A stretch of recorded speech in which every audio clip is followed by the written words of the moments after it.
Hello and welcome to another edition of Real Talk. Well, I guess the thing that most Australians are interested in at the moment is the way that the country is actually tracking. So I thought I'd give a bit of an economic overview and update. I had to laugh the other day. I heard Neil Mitchell say, when are these politicians going to stop lying? And I sort of smiled to myself as I was driving along, because I don't know whether the discussion is whether politicians have started or stopped lying. I really think it's a matter of accountability. That's certainly how I feel for myself, and it's how I feel for my clients. I think at the current time, where to put your money is the big question. And I mean, at Solid, I've said from day one, I don't think it matters if you invest in property or shares, whether you're in the bond market, whatever. I think the most important thing is to be investing and be accumulating assets for your retirement. But if you actually have a look at all of the economic indicators at the moment, Melbourne and Sydney are the really super strong performers. We've come out incredibly hard closing Q1, and Q2 will close very shortly in property, and it's as strong as I've ever known it to be. Interest rates are as low as they've ever been in my lifetime, and from what we're seeing out there in the market, we believe we'll probably see another 2 interest rate drops. I've even heard some economists say up to 3 drops. Why? Well, it really correlates with unemployment. So at the moment, the thing that is most concerning is the drop in unemployment.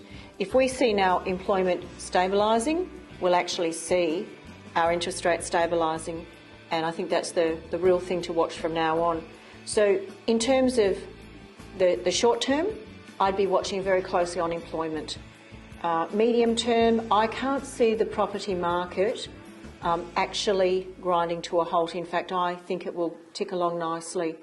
I went to an economic update, a quarterly update I attend through our SIRA group, who hold our financial planning licence, and they were saying that, you know, all of these boom to bust conversations that we're hearing at the moment, we'd really have to have the perfect storm to have a real drop in the property market.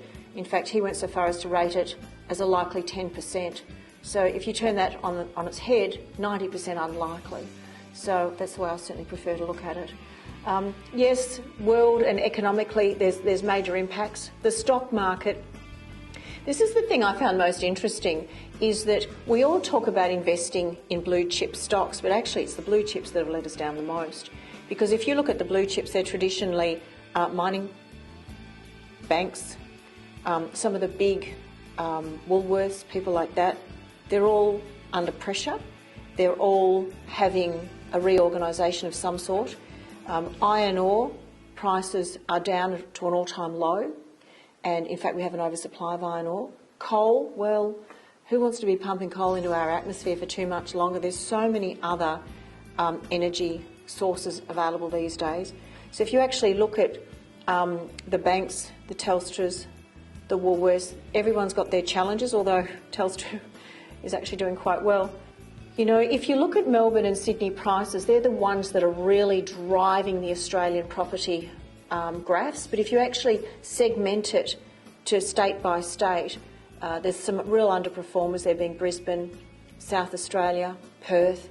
So, and I really caution people who are on this high roller of investing interstate at the moment. I've actually invested heavily in the Queensland market, and when it slows, it takes 10 years to recover. I know from personal experience. And I'm not saying don't invest in Queensland, but I'm saying do your homework.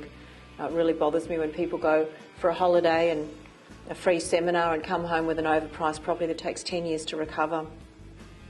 The US is obviously still slowing, and that's a real concern. They would have liked to put up interest rates and haven't. And you know, the key drivers for us now is inflation. We have none. Employment, we need everybody employed as much as possible. So the real key, in my opinion, if we want to look at how the property market's tracking, interest rates are going to stay low while there's a real fear that unemployment might trend up.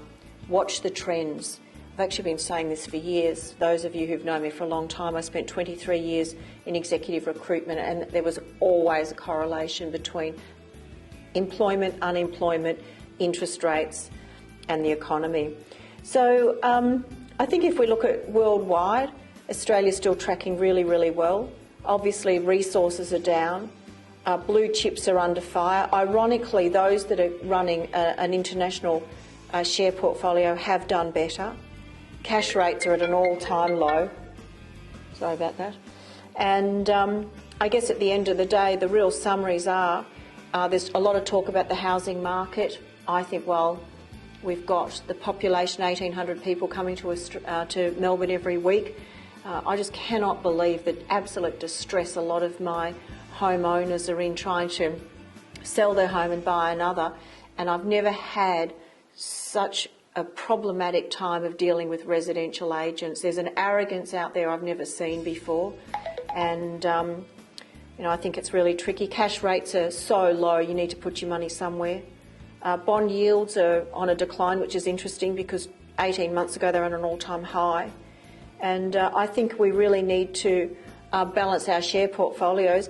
And I guess the real summary is, which won't surprise anybody, is I still think property is the best place to be putting your money.